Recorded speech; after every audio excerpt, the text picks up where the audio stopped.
think that I'll give you a shorter answer. No, next question. All right. Yes, sir. Yeah, so, like what you had to say, about what you just talked about.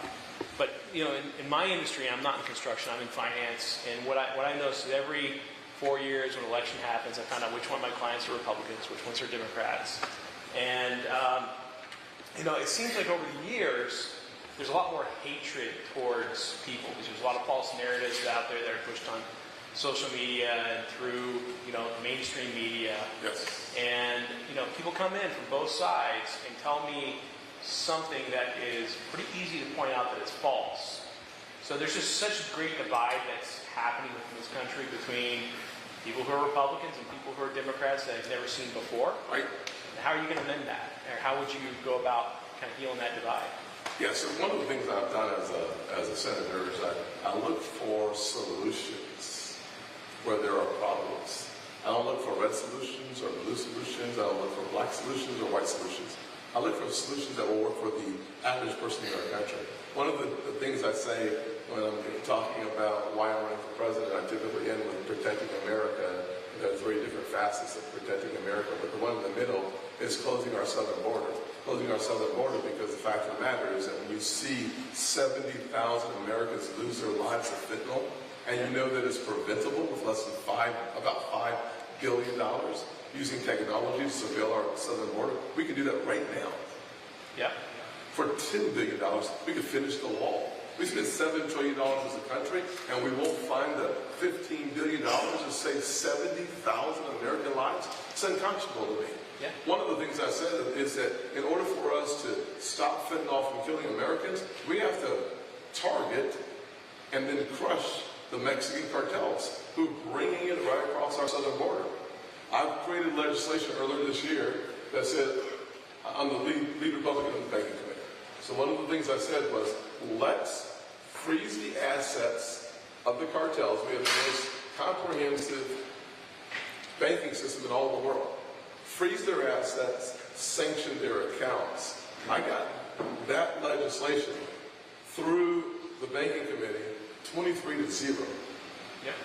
Because when you look for the solution that's impacting every single county in America is a border county. We've had 100,000 overdoses in 12 months. Preventable. When you don't think about red solutions or blue solutions, you think about the problems that are eating our lunch as a nation, people come to the conclusion you're right. When I see banks, Silicon Valley Bank, as a classic example, when I see those folks get paid bonuses right before they go belly up, that's wrong. Yeah. I crafted legislation, claw back bonuses, claw back bonus pay, so that we hold people accountable. The American people should pay $20 billion for something that could have been prevented. And got that passed through the same committee, 22-1. When I created opportunity zones that brought that $50 billion to the private sector, I sat down with Republicans and Democrats. All Republicans voted for it, Democrats did not, but I crafted that legislation at the table, making sure that I listened to people who vehemently disagree with me 99% of the time, but they had a passion for trying to help people in poverty. I think helping people in poverty means that the government doesn't lead the way because it doesn't help as much as the private sector creating jobs in the neighborhoods that have been devastated by poverty. And so those are 3 classic examples. I don't hate the other side. I think they're wrong. Yeah. Without any question. But I don't hate them. My wife and I had that discussion earlier today that, I don't think it's worth, you can disagree with somebody, you can find common ground, I can agree with some Democrat policies, but the vast majority I think are bad ideas. I go a little bit further than vast majority, but that doesn't mean I hate that person. That doesn't mean you hate that person. Exactly. And I think that in this country, a lot of people are hating each other because they're on the other side. Well, the closer he gets, the less I'm supposed to speak, so I get the point. Here's the part of the problem, too, and I'll make this my last comment. I'll answer your question, and then I'll walk around and talk really quickly, if that's okay. People have figured out, the media and lots of of people have figured out that monetizing conflict is really lucrative. Yes.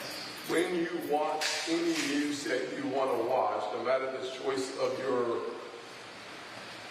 palate, so to speak, monetizing conflict, telling you how bad they are, it's easy work. But it's really, really, really profitable right now. And so what I try to do is to get away from demonizing one side and talk about what I want to do for this nation. I don't even talk about my opponents on what they say or didn't say or meant or didn't mean. There's a time for contrast. But first, you need to understand who I am, what I will do, and why you can actually count on what I say I will do based on a very strong record of having done it before. Yep. Last question. Did you have your hand up? No, I was just